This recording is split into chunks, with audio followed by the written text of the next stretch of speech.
নমস্কাৰ এএন টেলিভিছনৰ সমূহ দৰ্শকক স্বাগতম জনাই ষ্টুডিঅ'ত মই প্ৰস্তুতি বৰ্ডলৈ প্ৰথমে চাওহক আজি বাতৰিৰ শিৰোনাম কেবিনেট বৈঠকত মহিলাৰ সুৰক্ষা সম্পৰ্কীয় ছাতি আঁচনিৰ ৰূপায়ণৰ প্ৰস্তাৱ গ্ৰহণ কেন্দ্ৰীয় চৰকাৰৰ ভূমাফিয়াৰ বিৰুদ্ধে ডিব্ৰুগড়ত শ মহিলাৰ উত্তাল প্ৰতিবাদ এছবি এণ্টাৰপ্ৰাইজৰ নামত 2 বিঘা মাটি দখল কৰাক লৈ এই প্ৰতিবাদ ভোটখোৰক লৈ মুখ্যমন্ত্ৰী ডক্টৰ হিমন্ত বিশ্ব শৰ্মাৰ বৃহৎ ঘোষণা ভোটখোৰক ধৰিবলৈ ৰাজ্যবাসীৰ পৰা সহায় বিচাৰিলে মুখ্যমন্ত্ৰী জনতা ভৱনত নিবনুৱা সদস্যসকলৰ মাজত 60টা গ্ৰাফিক ডিজাইন বিতৰণ মন্ত্ৰী পীযুষ হাজৰিকাৰ ৰাষ্ট্ৰীয় মাষ্টাৰ্ছ এথলেটিকছত চেম্পিয়নশ্বিপত উজলি ডিব্ৰুগড়ৰ গণেশ গগৈ এতিয়া বিতং বাতৰি হুটখোৰক লৈ মুখ্যমন্ত্ৰী ডক্টৰ হিমন্ত বিশ্ব শৰ্মাৰ বৃহৎ ঘোষণা ৰাজ্যত হুটখোৰৰ বিৰুদ্ধে অভিযান অব্যাহত থকাৰ মাজতে হুটখোৰৰ বিৰুদ্ধে মুখ্যমন্ত্ৰী ডক্টৰ হিমন্ত বিশ্ব শৰ্মাৰ আৰক্ষীক কঠোৰ নিৰ্দেশনা হুটখোৰক লৈ মুখ্যমন্ত্ৰী ডক্টৰ হিমন্ত বিশ্ব শৰ্মাৰ বৃহৎ ঘোষণা ৰাজ্যত হুটখোৰৰ বিৰুদ্ধে অভিযান অব্যাহত থকাৰ মাজতে হুটখোৰৰ বিৰুদ্ধে মুখ্যমন্ত্ৰী ডক্টৰ হিমন্ত বিশ্ব শৰ্মাৰ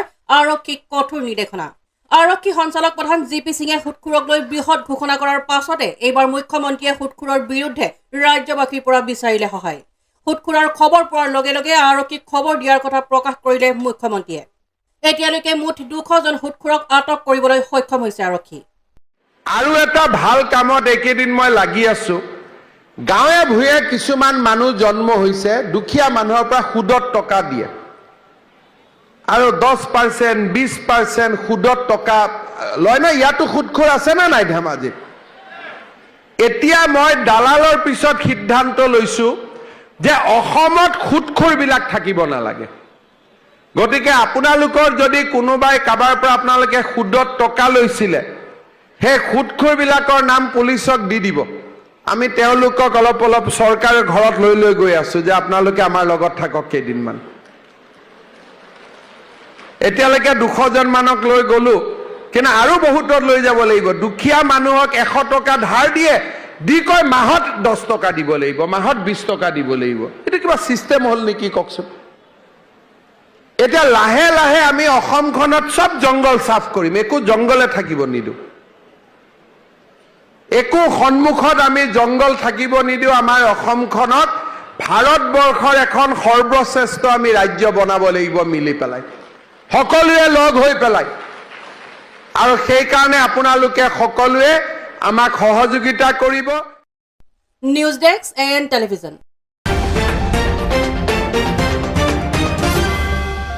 লখিমপুৰ জিলাৰ নাৰায়ণপুৰৰ পিছলাগুৰিত নিশা ভয়ংকৰ পথ দুৰ্ঘটনা সংঘটিত পথ দুৰ্ঘটনাত এজন নিহত লখিমপুৰ জিলাৰ নাৰায়ণপুৰৰ পিছলাগুৰিত নিশা ভয়ংকৰ পথ দুৰ্ঘটনা সংঘটিত হয় দুৰ্ঘটনাত ঠাইতে নিহত এজন AS01E N6145 নম্বৰৰ মাৰুতি ছুইফট আৰু NL01AA3364 নম্বৰৰ 10 চকীয়া ট্ৰাকৰ মাজত মুখামুখি সংঘৰ্ষ হয় ঘটনাস্থলীতে মৃত্যু চালকজন হাৱাজান খাৱৈগুৰিৰ গুলচন বৰুৱা বুলি জানিব পৰা গৈছে তেজপুৰৰ পৰা লখিমপুৰ অভিমুখী আছিল ট্ৰাকখন যাইখনে আহিছে মানে ঢলপুৰ ফালৰ পৰা ইখন যিখনে এক্সিডেণ্ট হৈ মৰিছে সেইখনে আহিছে নাইনপুৰ ফালৰ পৰা ৰং চাইডে আহি মাৰি পেলাই গাড়ীখন ঘূৰি পেলাই ইটো চাইডলৈ গুচি গৈছে গাড়ীখন তাৰপিছত মানুহটো এনেকৈ তলমুখতে খাই আৰু প্ৰায় 5 মিনিটমানৰ পিছত মৰিয়ে গৈছে কোনো প্ৰকাৰ উলিয়াব পৰা নাই চেপা মাৰি ধৰিলে ট্ৰাকখন ৰং চাইড আছে নে ইখন ৰং চাইড আছে ট্ৰাকখনো এইফালে ট্ৰাকখনত আহি মাৰি দিছে ট্ৰাকখন ঠিকে আছিলে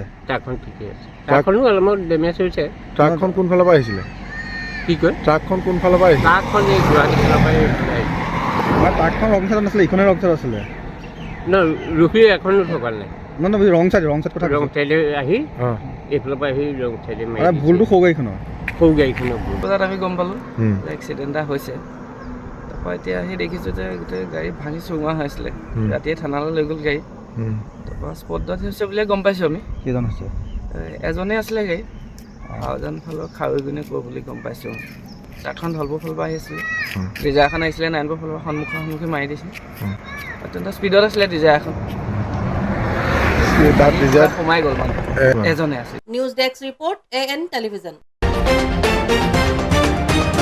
কেন্দ্ৰীয় চৰকাৰৰ কেবিনেট বৈঠকত 2021-22ৰ পৰা 2025-26 চনলৈ মুঠ প্ৰায় 1180 কোটি টকা ব্যয়েৰে মহিলাৰ সুৰক্ষা সম্পৰ্কীয় ছাতি আঁচনিখন ৰূপায়ণৰ প্ৰস্তাৱ সিদ্ধান্ত গ্ৰহণ বৃহস্পতিবাৰে প্ৰধানমন্ত্ৰী নৰেন্দ্ৰ মোদীৰ অধ্যক্ষতাত এই বৈঠকত সিদ্ধান্ত গ্ৰহণ কৰা হয় কেন্দ্ৰীয় চৰকাৰে 2021-22ৰ পৰা 2025 আৰু 26 চনলৈ মুঠ প্ৰায় 1,180 কোটি টকা ব্যয়েৰে মহিলাৰ সুৰক্ষা সম্পৰ্কীয় ছাতি আঁচনিখন ৰূপায়ণ অব্যাহত ৰখাৰ প্ৰস্তাৱত অনুমোদন জনাইছে।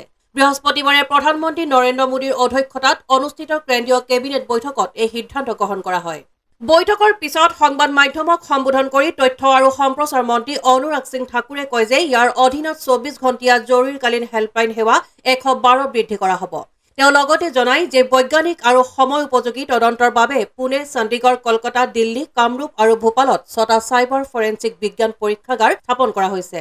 কেন্দ্ৰীয় মন্ত্ৰীগৰাকীয়ে কয় যে সমগ্ৰ দেশৰ 13,557টা থানাত এতিয়ালৈকে মহিলা হেল্প ডেস্ক আৰু 827টা মানৱ সৰবৰাহৰ বিৰোধী ইউনিট স্থাপন কৰা হৈছে আৰু বাকী 3,329খন থানাত মহিলা হেল্প ডেস্ক স্থাপন কৰা হ'ব। ইয়াৰ উপৰিও প্ৰতি বছৰে 5,000 আৰক্ষী জোৱানক মহিলা আৰু শিশুৰ বিৰুদ্ধে হোৱা অপৰাধ ৰোধৰ বাবে ফলপ্ৰসূ তদন্ত আৰু বিচাৰৰ বাবে প্ৰশিক্ষণ প্ৰদান কৰা হ'ব। News desk report AN television. এতিয়া লৈছো খন্তেক বিৰতি। বিৰতিৰ পাছত পুনৰ আহি আছো বাতৰিৰ মাজলৈ। আপোনাৰ আপোন চহৰ ডিব্ৰুগড়ত এঞ্জেলা এণ্টাৰপ্ৰাইজে আনিছে এটি সোণালী সুযোগ। প্ৰয়োজনীয়তা মাত্ৰ এখন নিজৰ e-rickshaw and opportunity to earn limitless money. অধিক জানিবলৈ যোগাযোগ কৰক 9085585200 আৰু 7002275263।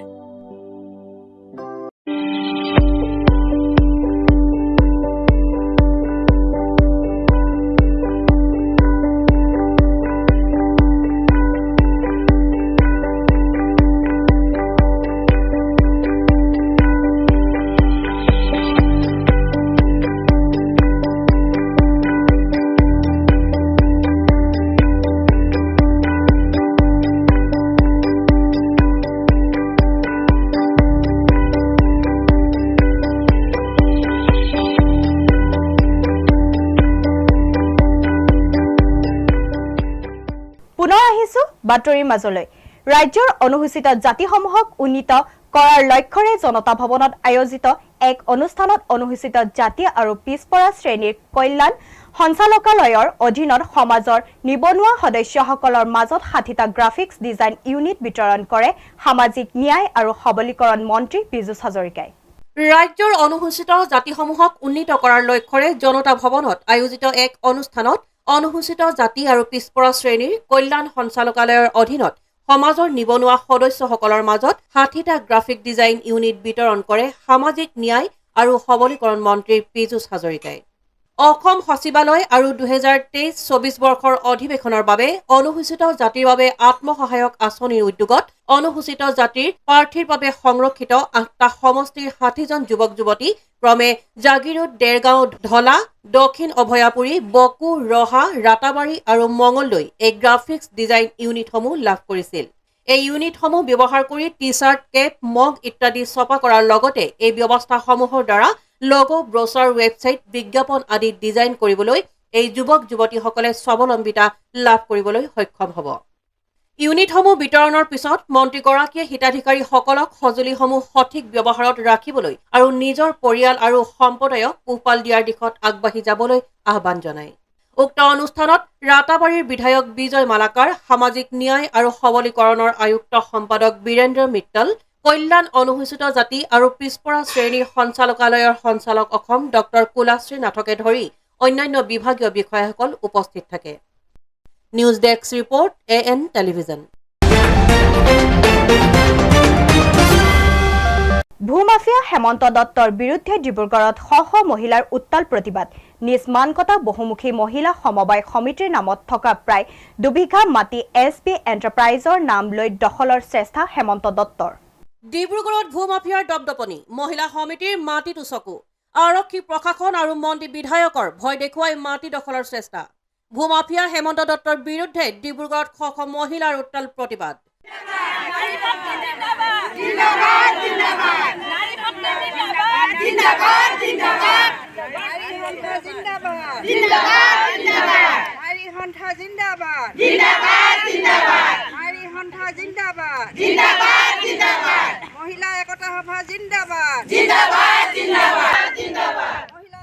নিজ মানকটা বহুমুখী মহিলা সমবায় সমিতিৰ 2 বিঘা মাটি দখলৰ চেষ্টা, ভাঙিলে নাম ফলক। SB এণ্টাৰপ্ৰাইজৰ নামত প্ৰায় 2 বিঘা মাটি দখল কৰিবলৈ আহিছিল ভূমাফিয়া হেমন্তই। মাটিখিনি দখল কৰিবলৈ হেমন্তই লগত লৈ আনিছিল ডিব্ৰুগড় আৰক্ষীক।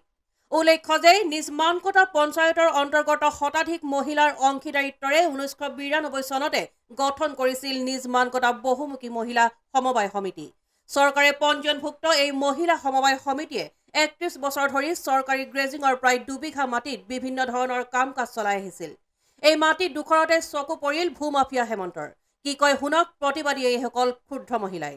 SB হেমন্ত দত্ত নে কি বুলি এজনে লৈছে বুলি আমি এণ্টাৰপ্ৰাইজ বুলি এজনে লৈছে বুলি আমি বিশ্বস্ত সূত্ৰে জানিব পাৰিছোঁ। আপোনালোকৰ যিখন বেনাৰ আছিলে, যিখন আপোনালোকৰ মহিলাসকলৰ বেনাৰ, সেই বেনাৰখন কোনে ফালিল? বেনাৰখন ফলাখন জনা হ'লেতো আমি লগে লগে ধৰি গোটেই একদম হেৰিত দিব পাৰিলোঁ হয়, কিন্তু নজনাকৈ কোনোবা দুৰ্বৃত্তই আহি পেলাই আমাৰ বেনাৰখন ভাঙিছে। কোন দুৰ্বৃত্ত? ৰাতিৰ ভিতৰতে সেইটো কৰিছে। ৰাতিপুৱা আহি দেখিছোঁ যে বেনাৰখন নাই। মই আহিছিলোঁ এফালে সকাম, মোৰ ঘৰত সকাম আছে 24 তাৰিখে, মই সকাম ভকত জনাবলৈ আহিছিলোঁ। আহোঁতে দেখিলোঁ বেনাৰখন দেখোন কোনোবাই ভাঙি পেলাল, কি হ'ল? তাৰপিছত তেনেকৈ কৈ খা খবৰ চবে মোৰ আগতেও কোনোবাই গম পাই খা খবৰ কৰিলে, কিন্তু মই তেতিয়া কৈছোঁ যে এখন কোনে ভঙাটো আমি দেখা নাই, ৰাতিহে কৰিব, চোৰেতো দেখুৱাই নকৰে কেতিয়াও, লুকুৱাইহে কৰিব। এতিয়া আমাক এই মাটিডোখৰ এইখিনি যি কৰক নকৰক, এটাই কথা, আমাৰ যিখন বিচাৰ নহয়, এই বেনাৰখন যে ভাঙিলে তাৰো বিচাৰ লাগে। তাৰ উপৰি আৰু এই মাটিডোখৰ কোনে দখল কৰিবলৈ আহিছে তেওঁক আমি কেতিয়াও হস্তক্ষেপ কৰিবলৈ কেতিয়া দিয়া নহ'ব। আৰু যেতিয়ালৈকে আমি জীয়াই থকা দিনলৈকে এই মাটিডোখৰ কাকো আমি হস্তক্ষেপ কৰিবলৈ দিব নোৱাৰোঁ। আৰু যিমান ল'ৰা ছোৱালী আছে যি আছে আমি এতিয়া কৰিব নোৱাৰিছোঁ কিবা থাকে যে, কিন্তু আমাৰ প্ৰজন্ম আমাৰ যিখিনি ল'ৰা ছোৱালী উঠি আহিছে সেই ল'ৰা ছোৱালীৰ কাৰণে আমি এই মাটিকণ থৈ যাবলৈ আমি ওলাই আহিছোঁ। কিন্তু তেনেস্থলত আজি আমি মহিলাই যদি ওলাই আহি এডোখৰ মাটি দখল কৰিবলৈ আহিছোঁ, মাটিখন নিজৰ কৰি ল'বলৈ আহিছোঁ, সেই মাটিখিনি আমাৰ পৰা আঁতৰাই এজন ব্যক্তিক কিয় হস্তক্ষেপ কৰিবলৈ ওলাইছে, মই তাৰ কাৰণে দুখিত। মুখ্যমন্ত্ৰীয়ে মহিলাসকলৰ কাৰণে সবলীকৰণৰ কাৰণে বহুত চিন্তা কৰে। এই আমাৰ সংবাদ মাধ্যমৰ যোগেদি কি আহ্বান জনাব? তেখেতলোকে যদি এইখিনি আমাৰ লগত যদি হেৰি নকৰে, তেতিয়াহ'লে তেখেতলোকে আজি মহিলাসকলৰ যি সবলীকৰণৰ কাৰণে যিখিনি কাম কৰিছে তেতিয়াহ'লে সেইখিনি চব বিফল হ'ব বুলি মই ভাবোঁ। কিন্তু আমাৰ মহিলাই কিন্তু সেইবিলাক গ্ৰহণ কৰিব নোৱাৰিব। এনেকুৱা ধৰণৰকৈ তেওঁলোকে যদি আমাক কাম কৰি যায়, আমাৰ সেই একেই মহিলা, আমাৰ মহিলাক যদি এইখিনি তেখেতলোকে হেৰি নিদিয়ে, বুলি কয় দায়িত্ব নলয়, আমাৰ এই যিটো আমিতো আগৰডোখৰখিনি এজন ব্যক্তিক যদি দিবলৈ যায় তেতিয়াহ'লে আমাৰ মহিলাৰ প্ৰতি তেখেতলোকৰ কিবা হেৰি আছে বুলি আমি কেতিয়াও নাভাবোঁ। মহিলা সমিতি আমি আছোঁ, তাহাঁতে আমি কেতিয়াও এই মাটিডোখৰ আমি এৰি নিদিওঁ তাহাঁতক, কাৰণ আমি আজি নাই কিন্তু আমাৰ উঠি অহা ল'ৰা ছোৱালীয়ে আমি ভৱিষ্যতলৈ কিবা এটা কৰিবলৈ আমি যদি কিবা এটা দি যাব পাৰোঁ, এজন মানুহৰ ব্যক্তিক আমি এৰি দিব কেতিয়াও নোৱাৰোঁ। হয়, ডিব্ৰুগড় আৰক্ষী হাতৰ মুঠিত ভূমাফিয়া হেমন্তৰ। ডিব্ৰুগড় জিলা প্ৰশাসন মন্ত্ৰী বিধায়কৰ খাছ মানুহ হেনো হেমন্ত। ডিব্ৰুগড় আৰক্ষীক হেমন্তৰ বিৰুদ্ধে গোচৰ দিয়াৰ পাছতো কোনো ব্যৱস্থা গ্ৰহণ নকৰিলে প্ৰশাসনে। উপায়ন্তৰত আজি এইদৰে শ শ মহিলাই প্ৰতিবাদ মুখৰ হৈ উঠিল। ভূমাফিয়া প্ৰশাসনৰ বিৰুদ্ধে উঠিল মুৰ্দাবাদ ধ্বনি। ভূমাফিয়াৰ বিৰুদ্ধে তীব্ৰ হুংকাৰ। মুখ্যমন্ত্ৰী ডক্টৰ হিমন্ত বিশ্ব শৰ্মাক শীঘ্ৰেই ব্যৱস্থা গ্ৰহণৰ দাবী। ইয়াৰ দ্বাৰা আমি অসমৰ মাননীয় মুখ্যমন্ত্ৰী মহোদয় আৰু কেন্দ্ৰীয় মন্ত্ৰী সৰ্বানন্দ সোণোৱাল ডাঙৰীয়া দেৱক ইয়াৰ পৰাই আমি বিনম্ৰ অনুৰোধ জনাইছোঁ, অতখন মহিলা আপোনালোকে যিহেতু নেকি মহিলাক ইমান সবলীকৰণৰ কাৰণে অগ্ৰাধিকাৰ দিছে, ইমানখিনি মহিলাক নিশ্চয় আপোনালোকে বিমুখ নকৰিব। ইয়াৰ উচিত তদন্ত লাগে আৰু এই মহিলাখনক সংস্থাপন পাবলৈ ইয়াতে যিসকলে সা সুবিধা বিচাৰিছে সা সুবিধাখিনিৰ পৰা যাতে আপোনালোকে বঞ্চিত নকৰে, আৰু তাৰ বাবে আমাৰ মুখ্যমন্ত্ৰী মহোদয়ক বিনম্ৰ অনুৰোধ। News desk AN television. দুলীয়াজানৰ হাতীজান চাহ বাগিচাত বাঘৰ আতংক। বাগিচাত পাত তুলি থকা অৱস্থাত এটা প্ৰকাণ্ড নাহৰ ফুটুকী বাঘে আক্ৰমণ কৰে বাসন্তী তাঁতী নামৰ এগৰাকী মহিলাক। দুলীয়াজানৰ হাতীজান চাহ বাগিচাত বাঘৰ আতংক। বাঘৰ আক্ৰমণত আহত হয় এগৰাকী মহিলা। আহত মহিলাগৰাকী হাতীজান চাহ বাগিচাৰ 4 নং লাইনৰ বাসন্তী তাঁতী বুলি জানিব পৰা গৈছে। বাগিচাত পাত তুলি থকা অৱস্থাত এটা প্ৰকাণ্ড নাহৰ ফুটুকী বাঘে আক্ৰমণ কৰে মহিলাগৰাকীক। বৰ্তমান মহিলাগৰাকীক বাগিচাৰ চিকিৎসালয়ত চিকিৎসা প্ৰদান কৰি থকা হৈছে।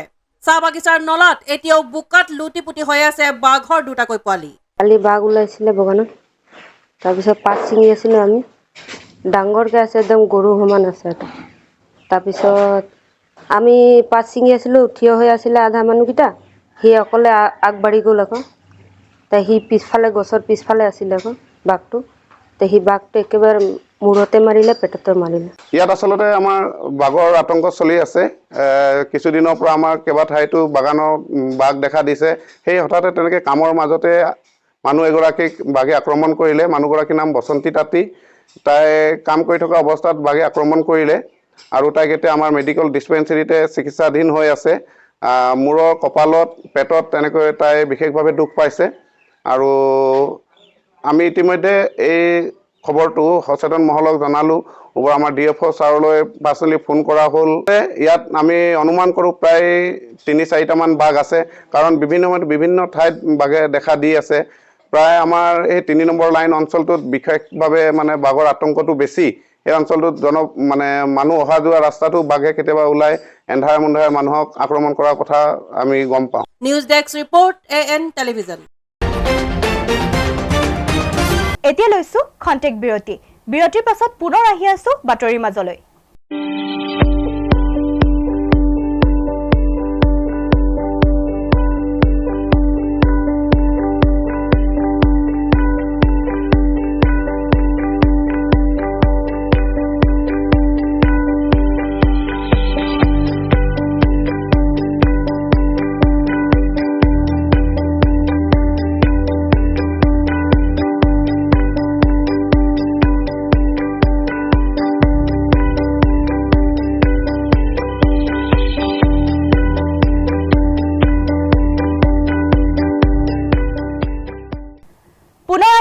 বাতৰিৰ মাজলৈ পুনৰ আৰক্ষীৰ কবলত ড্ৰাগছ সৰবৰাহকাৰী।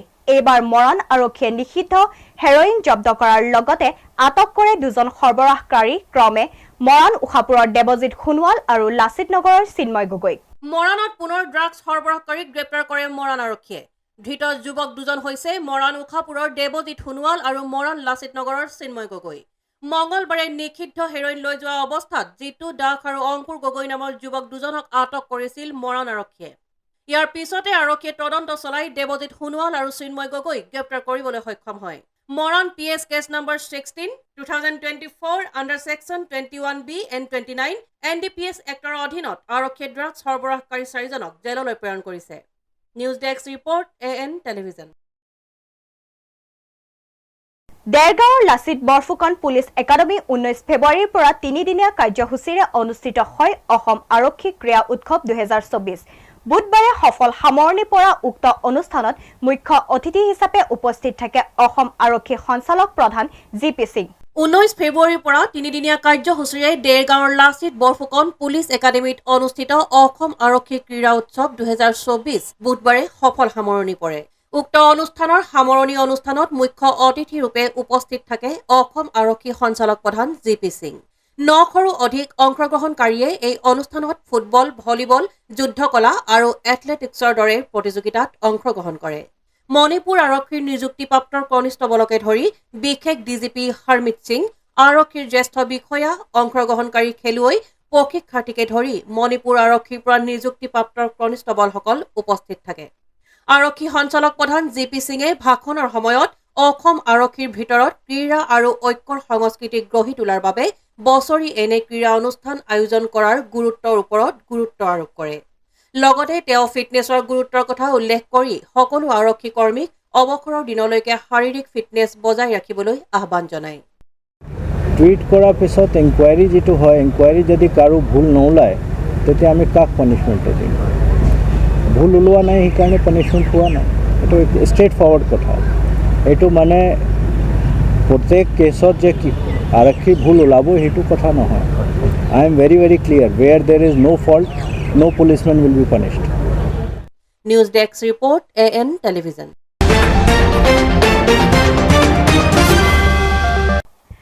আজিৰ শেষৰটো বাতৰি। ৰাষ্ট্ৰীয় মাষ্টাৰ্ছ এথলেটিক্স চেম্পিয়নত উজ্জ্বলিল ডিব্ৰুগড়ৰ গণেশ গগৈ। 5টা সোণৰ পদকেৰে ৰচিলে অভিলেখ। মহাৰাষ্ট্ৰৰ পুনেত অনুষ্ঠিত 44 সংখ্যক ৰাষ্ট্ৰীয় মাষ্টাৰ্ছ এথলেটিক্স চেম্পিয়নশ্বিপ 2024 প্ৰতিযোগিতাত অসম দলৰ হৈ প্ৰতিনিধিত্ব কৰি 5টাকৈ সোণৰ পদক লাভ কৰি ডিব্ৰুগড় বাণীপুৰৰ গণেশ গগৈয়ে ৰাজ্যখনলৈ গৌৰৱ কঢ়িয়াই আনিছে। 5টা সোণৰ পদকেৰে অভিলেখ ৰচি দেশৰ এগৰাকী শ্ৰেষ্ঠ খেলুৱৈৰ বিৰল সন্মান কঢ়িয়ালে এইগৰাকী দৌৰবিদে। ৰাষ্ট্ৰীয় পৰ্যায়ৰ সুদক্ষ খেলুৱৈগৰাকীয়ে ক্ৰমে 200 মিটাৰ 400 মিটাৰ 400 মিটাৰ হাৰ্ডলছ ৰেচত ব্যক্তিগতভাৱে সোণৰ পদক লাভ কৰি গৌৰৱ কঢ়িয়াই অনাৰ লগতে 400 মিটাৰ আৰু 1600 মিটাৰ ৰিলে ৰেচতো সোণৰ পদক লাভ কৰিছে। উল্লেখযোগ্য যে গণেশ গগৈয়ে বিগত বৰ্ষত কলকাতাত অনুষ্ঠিত 43 সংখ্যক ৰাষ্ট্ৰীয় মাষ্টাৰ্ছ এথলেটিক্সতো 5টাকৈ সোণৰ পদক লাভ কৰিছিল। এই ধাৰাবাহিক সফলতাৰ পাছতে ছুইডেনত অনুষ্ঠিত হ'বলগীয়া ৱৰ্ল্ড মাষ্টাৰ্ছ এথলেটিক্সত দেশৰ হৈ প্ৰতিনিধিত্ব কৰাৰ সুযোগ লাভ কৰিছে। এইগৰাকী সুদক্ষ খেলুৱৈয়ে 2019 চনত মালয়েছিয়াত অনুষ্ঠিত এছিয়ান মাষ্টাৰ্ছ এথলেটিক্সতো ব্ৰঞ্জৰ পদক লাভ কৰিছিল।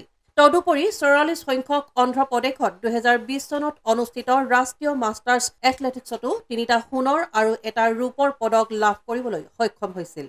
মণিপুৰত 2021 চনত অনুষ্ঠিত 41 সংখ্যক ৰাষ্ট্ৰীয় মাষ্টাৰ্ছ এথলেটিক্সত 4টা সোণ আৰু এটা ৰূপৰ পদক লাভ কৰিছিল। চেন্নাইত 2022ত অনুষ্ঠিত 42 সংখ্যক ৰাষ্ট্ৰীয় মাষ্টাৰ্ছ চেম্পিয়নশ্বিপতো 3টা সোণ আৰু এটা ৰূপৰ পদকেৰে গৌৰৱান্বিত হৈছিল। আজি পুৱাই তেখেতে ডিব্ৰুগড়ৰ বাসগৃহত উপস্থিত হোৱাৰ লগে লগে বিভিন্ন দল সংগঠনে উষ্ম আদৰণি জনায়। তেখেতে অভিলেখ সংখ্যক পদক লাভ কৰি সংবাদ মাধ্যমৰ আগত এইদৰে ব্যক্ত কৰে মনৰ অনুভৱ। মহাৰাষ্ট্ৰ পুনেত খেলিব গৈছিলোঁ। ছত্ৰপতি শিৱাজী ছত্ৰপতি স্পৰ্টছ কমপ্লেক্সত হৈছিল। তাত মই 200 মিটাৰ 400 মিটাৰ আৰু 400 মিটাৰ হাৰ্ডলছ মোৰ ব্যক্তিগত ইভেণ্টত মই সোণৰ পদক পাবলৈ সক্ষম হৈছোঁ। তাৰ উপৰি আমাৰ গ্ৰুপৰ 4x100 মিটাৰ আৰু 4x400 মিটাৰ ৰিলে এই দুয়োটাতে সোণৰ পদক পাই মই 5টাকৈ পদক পাবৰ বাবে সক্ষম হৈছোঁ।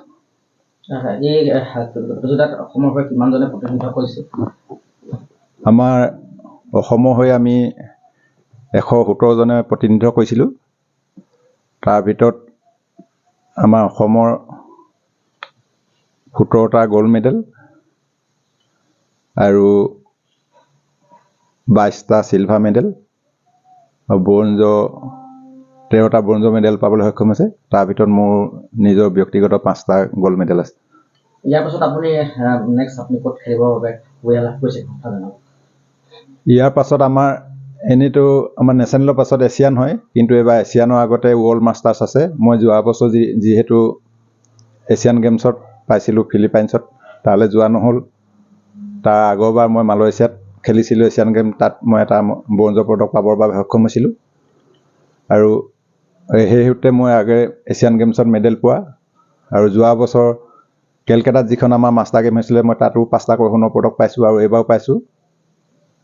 সেইফালৰ পৰা মোক ডাইৰেক্ট ৱৰ্ল্ড যিখন মাষ্টাৰ এথলেটিক্স হয় তাত খেলিবৰ কাৰণে ইণ্ডিয়াৰ যিখন আমাৰ মাষ্টাৰ এথলেটিক্স মাষ্টাৰ ফেডাৰেশ্যন আছে তেওঁলোকে মোক নিৰ্বাচন কৰিছে। ছুইডেনত আগষ্টত হ'ব বুলি কৈছে আৰু তালৈ যাবৰ বাবে মোক ইতিমধ্যে প্ৰিপেৰেশ্যন কৰিবৰ কাৰণে অনুৰোধ জনাইছে।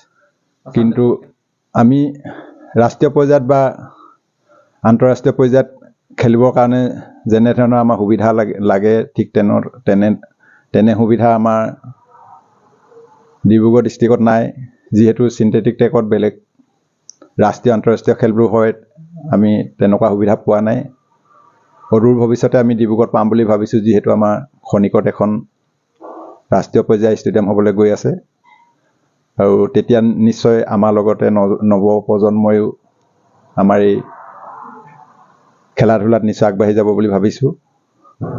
আৰু আমি বাহিৰত খেলিব গ'লেতো আমাৰ এই ফিল্ডৰ সমস্যা আছে। আমি যেনেধৰণে প্ৰেক্টিছ কৰিব লাগে আমি তেনে সুবিধা পোৱা নাই। তাৰ উপৰি আমাৰ অৰ্থনৈতিকো সমস্যা আছে। আমি যিহেতু ব্যৱসায়ৰ লগত জড়িত, মোৰ ইনকমো এটা সীমিত, সেইকাৰণে বাহিৰলৈ যাম বুলিওতো যাব নোৱাৰোঁ। তেনে ক্ষেত্ৰত যদি চৰকাৰে বা আমাৰ বিভিন্ন ব্যৱসায় প্ৰতিষ্ঠানে সহায় কৰে তেনেহ'লে আমি যিকেইজনে অন্ততঃ ৰাষ্ট্ৰীয় পৰ্যায়ত মেডেল পাবলৈ সক্ষম হৈছোঁ তেওঁলোকে আন্তঃৰাষ্ট্ৰীয় পৰ্যায়তো মেডেল পাবলৈ সক্ষম হ'ব বুলি মই আশা কৰোঁ। এই গৌৰৱ প্ৰাপ্তিত আৱেগিক হৈ পৰি তেখেতৰ কষ্ট, ত্যাগ আৰু শ্ৰমক প্ৰকাশ কৰি নৱপ্ৰজন্মৰ ক্ৰীড়াৰ প্ৰতি অধিক মনোনিৱেশ কৰিবলৈ আহ্বান জনায়। লগতে ৰাজ্য চৰকাৰ আৰু অনুষ্ঠান প্ৰতিষ্ঠানৰ সহায় সহযোগিতা আগবঢ়াবলৈ আহ্বান জনায়। News desk report AN television.